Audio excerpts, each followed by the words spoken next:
I feel like I'm repeating myself since after Devlog 9, I made a video about me focusing on a different thing for Treasured. And in this video, I am doing the same.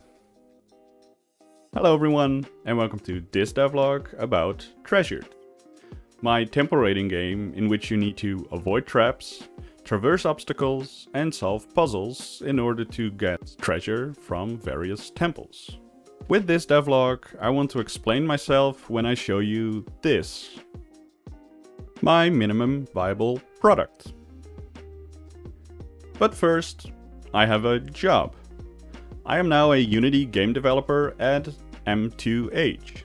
They create very different games, from this party game to this World War I game and an open world race game. And their next game will be about...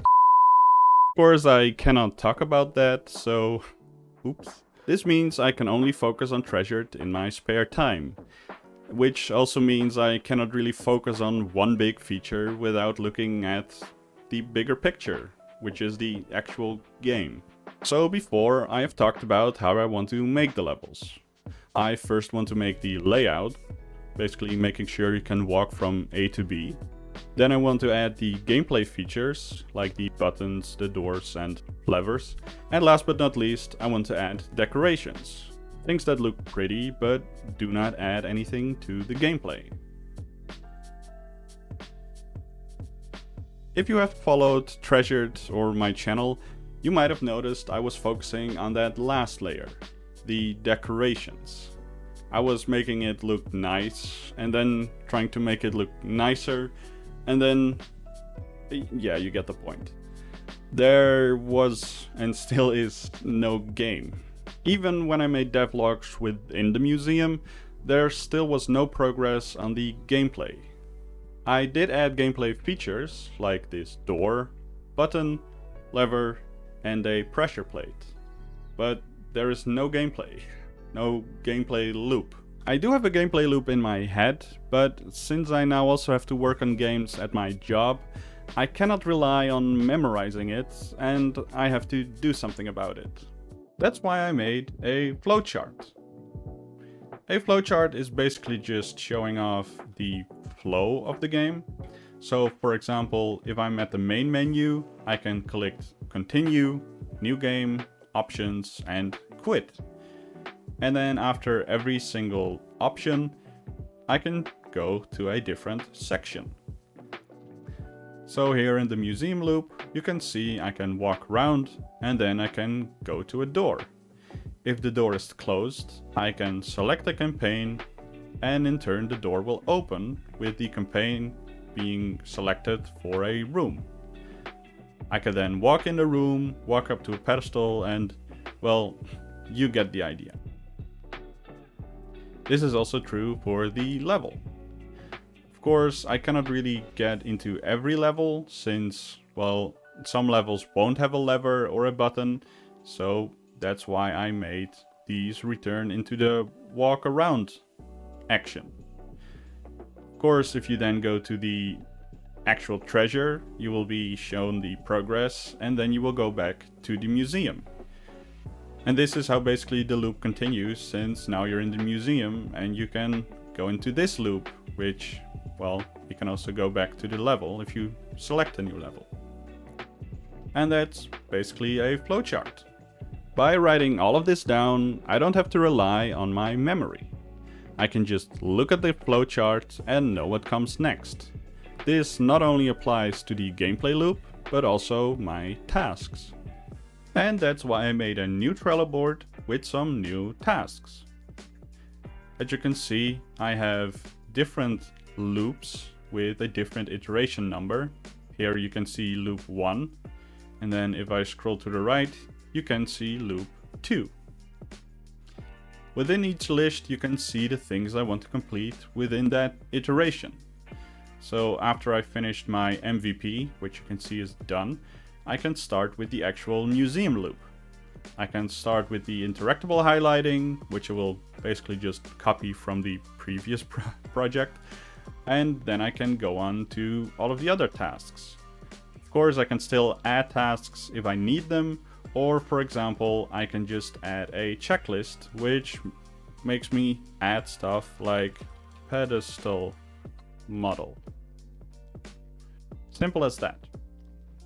If we then scroll to the right, you can see here is a content iteration, which, well, I will iterate again on all of the models in the museum, in the levels.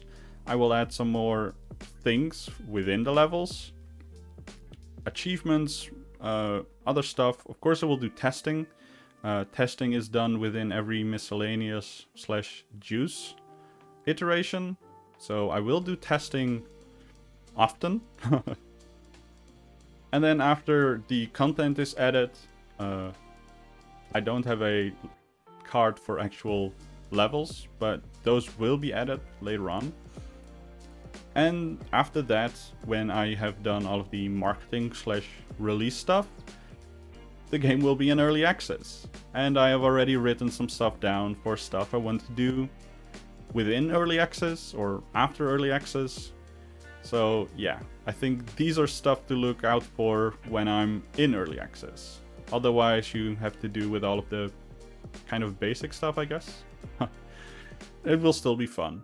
So yeah, look forward to these things in a future devlog, I guess. Oh boy, all of this preparation makes me almost look professional. I mean, I even made a small game design document. It covers all of the features in more detail, and I've even written stuff about the story. Although I will not spoil anything in this video. I do want to show you my new foundation. A new base. My clean canvas? My MVP. This is actually the bare minimum of what I need to show my gameplay loop. Of course I don't have a player yet, so let me spawn one in. There we go. I still have the same bean with the Indiana Jones hat from before. So if you've paid attention to the flowchart, you can see that some nodes are orange. These are basically things I have implemented in the MVP.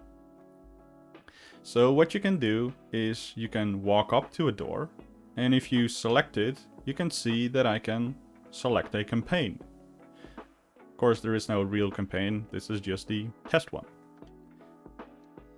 So I can select it, and I can now walk into the door.